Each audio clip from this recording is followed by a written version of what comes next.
Well, excuse how I look. I might look a mess. I'm running on very little sleep. I've been, I guess, micro-dosing naps today to try to compensate for that. As you can see, I'm heading towards the sunset, so that can only mean one thing. I am heading west. I don't even know what to call this trip. Maybe I'm gonna call it the next adventure, something like that, the start of something else. So it is going towards the end of July, and I'm driving back to the West Coast. Didn't think this was gonna happen at this stage. I've got a loaded vehicle, I've got a loaded trailer with the majority of my tools, and just guess we're gonna see how this goes. So you know, by the time I don't even know how any of this stuff is gonna fit into anything, but obviously I'm wrapping up my contract basically now with the city of Austin after 3 years and 10 months, almost 4 years, and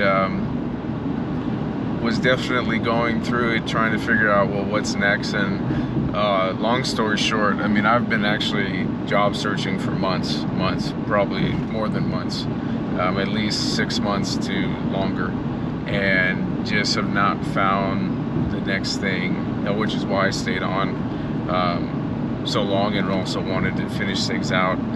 And so I was kind of left with the choice. I knew my contract was going to end by the end of July, and from there I was like, well, I haven't gotten any callbacks, I haven't gotten any interviews, so I got a little bit of a choice. It's like, well, I either can stay here and I can do what I have to do. I've done that before, I can do that.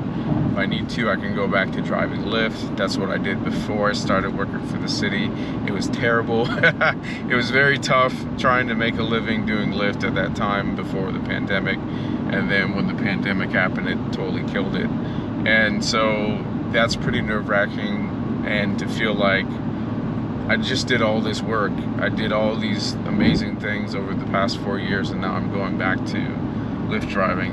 And Lyft is perfectly fine. But for me, it was definitely felt like it was going to be a step back. You know, obviously, if you got to make money, that's a great way to make money with very little, you know, red tape, so to speak. But so I was like, well, I either have to stay and try to make things happen where I live in San Antonio, because I definitely cannot make that commute anymore up to Austin unless it's for a position that pays enough to make it worth it, because I have basically commuted from San Antonio to Austin usually about 3 days a week for the past year, and put so many miles on this Jeep and wear and tear, and lost so much time just to being on the road, being on Interstate 35. And so I've realized that, you know, that's something I can't do unless it's really, really worth it.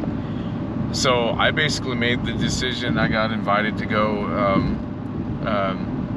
see someone for a birthday, and I was like, well, maybe I can do that, and then also maybe I can drive out, because if I drive out, that gives me a chance to not only see some more stuff, but also potentially maybe find some work, maybe find a interim, short-term job in, you know, my home away from home, you know, Northern California, Mount Shasta, McLeod, Dunsmuir. And so I made the decision. I was like, well, you know what, if I need to, I can always fly back to Texas, whether or not it's for a job or this just doesn't work out and I just need to leave my vehicle and tools either with my grandparents or other family nearby. So it was a little bit of a gamble, but it doesn't really feel like a gamble because it feels weirdly right. It feels weirdly like this doesn't feel wrong, which is weird because, you know, it's a commitment to drive basically halfway across the country, load all your tools up, spend the money on gas and food and provisions and lodging and all of that. So it is not without, you know, a cost.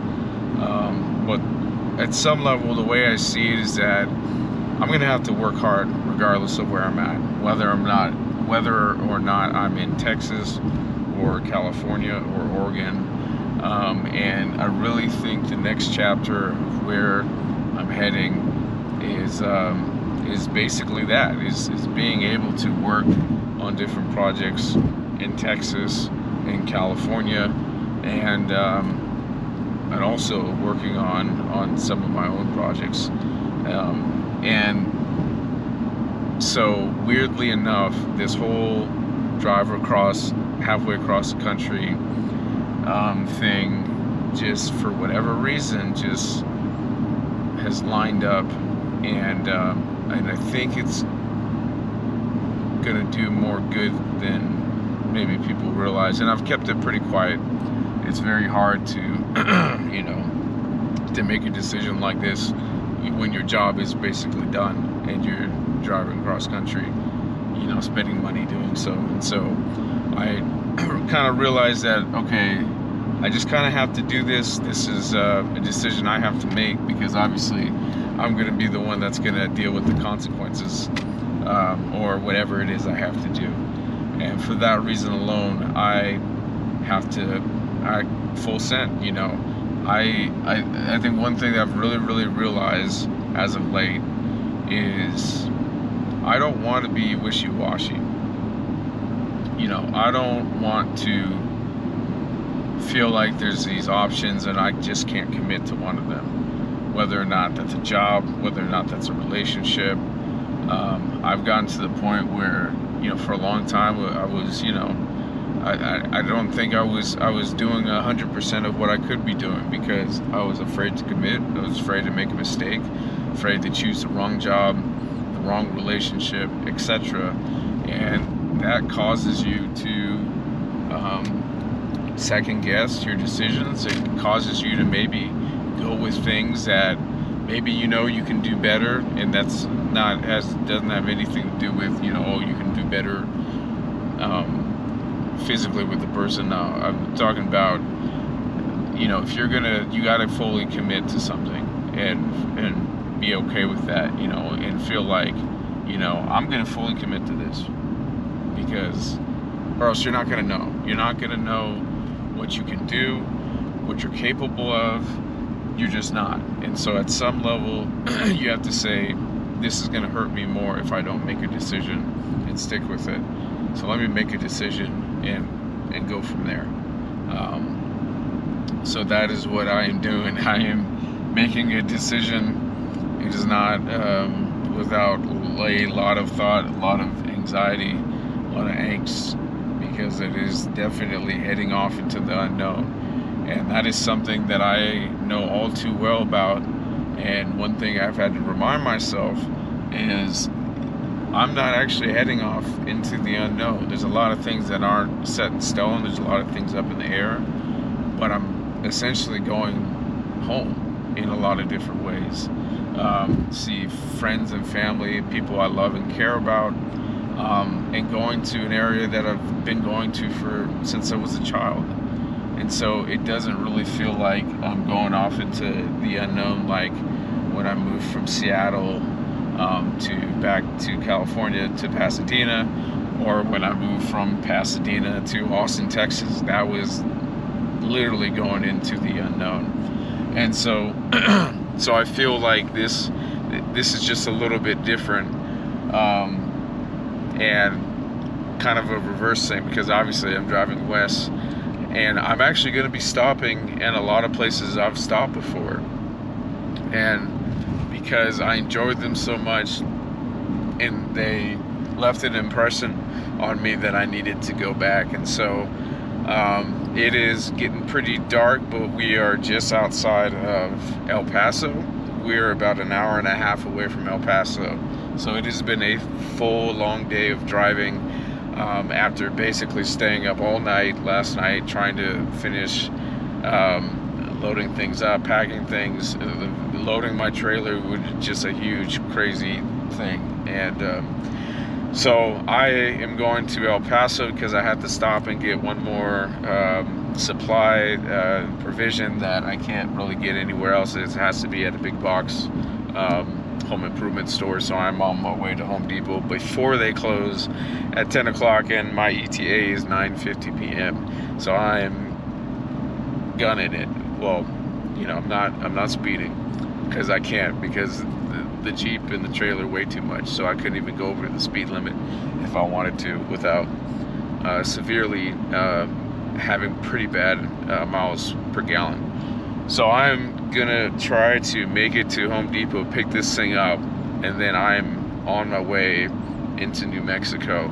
I don't know where I'm gonna be staying for tonight. I had initially planned to get to Truth or Consequences and go back to Riverbend Hot Springs and soak the last hour of the night that they have. And I realized I'm not going to get there by 10 o'clock. So luckily the people over at Riverbend, I left a message. They gave me a call back, and the lady ended up actually rescheduling me for tomorrow morning at 9 a.m. I absolutely loved the night soak because everything was lit up. I mean, it was the most relaxed I've ever been, I feel like, in a long time. And so that has set something in motion as far as what it means to make sure you're taking care of yourself physically, mentally, spiritually.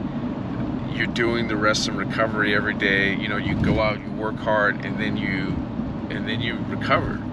And that's something I have to do because I can't keep burning out like I've burnt out. I have to find a better balance.